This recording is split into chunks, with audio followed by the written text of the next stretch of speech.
Ressort avec ton bonheur. Ressort. Quelqu'un me dit amen.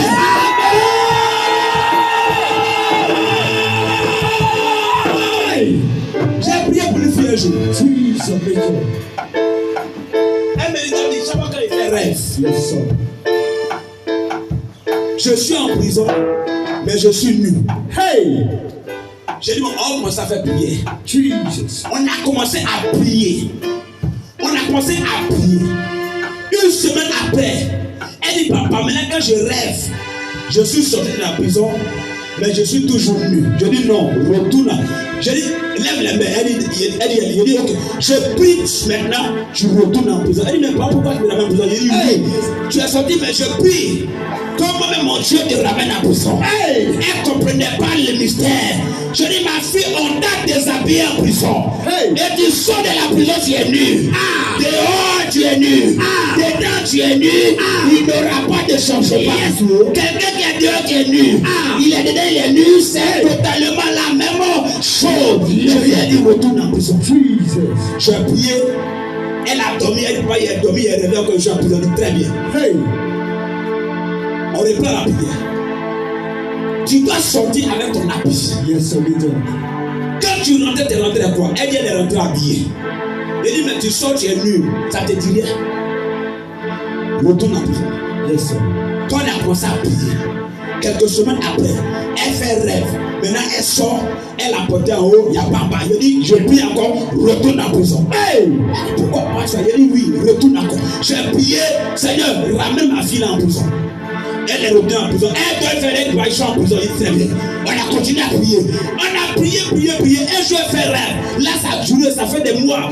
On n'avait plus de signes. Un jour, elle dort, elle fait rêve. Dans le rêve, elle est habillée. Mais ses cheveux sont coincés. Et elle n'a pas chaussure. Elle me dit, voilà le qu'elle fait. Il y a porté un habit.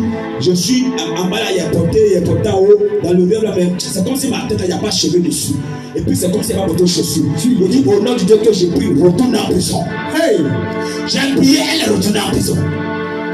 Et la dernière prière qu'on a faite, j'ai autorisé à l'ange de Dieu qu'elle ressorte de cette prison avec ses chaussures. Avec ses cheveux. Vous savez, les cheveux dans le monde spirituel, c'est le symbole de l'onction et de la couronne. C'est le mystère de l'intelligence. Le mystère de la connaissance est symbolisé par les cheveux. Et si tu sors de la prison sans les cheveux, tu sors, mais tu es toujours bête. Tu n'investis rien. Tu n'as aucune sagesse. Tu n'es pas intelligent. En fait, tu es dehors, mais tu es inutile. C'est comme ça qu'on voit les gens dehors, ils sont beaux. Elles sont belles. Mais elle vie n'apporte rien à la société. Elle ne fait rien de la société. En fait, tu la regardes, tu dis, mais toi, est ce que tu es là, quel est l'impact que tu fais? Zéro. Parce qu'elle est dehors, c'est vrai, mais son intelligence est en prison. Son cerveau est en prison. Sa capacité à réfléchir est en prison. Sa mémoire est en prison. Mais ton esprit qui doit travailler avec toi est en prison. Tu es dehors, tu fais quoi? Zéro.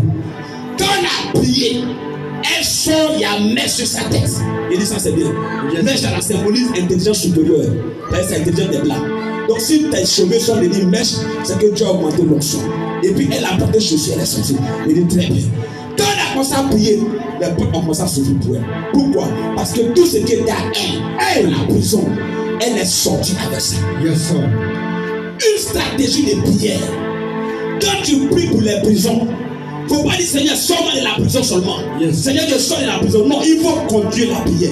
Je sors avec mon argent. Je sors avec mon travail. Je sors avec mon mariage. Je sors avec mes enfants. Je sors avec mon bonheur. C'est comme ça que tu dois prier. Je sors avec ma couronne. Quand l'ange a tapé Pierre, je suis sûr que Pierre courait pour sortir. L'ange dit non, ne sors pas. Viens. Porte ta ceinture. Moi, il y a la période pour porter. Il dit non. Si tu sors de la prison et que tu laisses des effets dans la prison, l'ennemi va toujours utiliser ce que tu as laissé contre toi. C'est cela qui fait que dans nos familles, l'esprit de sorcellerie peut aller appeler quelqu'un en France, le ramener au funérailles et puis le bloquer, il va plus. Pourquoi? Parce que tu es parti, mais il y a quelque chose de toi qui est encore dans la famille. Le sang. Au travers du sang, on peut toujours te voler. On peut te réclamer. On peut pratiquer à ta toi. La prison spirituelle, quand tu combats pour sortir de la prison, ne sors pas les mains vides. pas sortir les mains par là. Faut pas sortir en marchant les pieds comme ça. Non, non. Il y a quelque chose de toi que le geôlier va pas te montrer. Il y a quelque chose de toi que le geôlier va cacher. Il y a quelque chose de toi que le geôlier va mettre dans une boîte.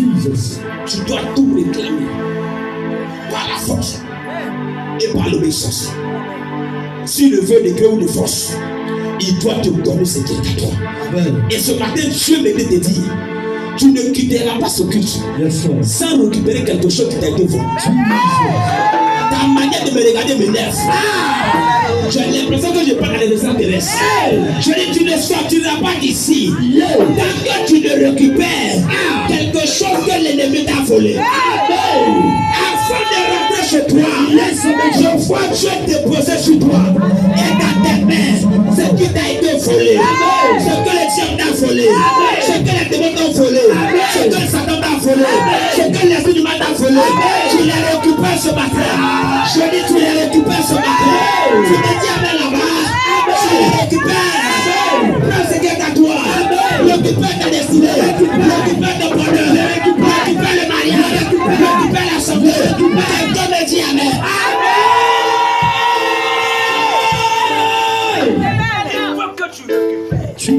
Ce qui est à toi. Parce que si tu ne récupères pas, tu ne vas rien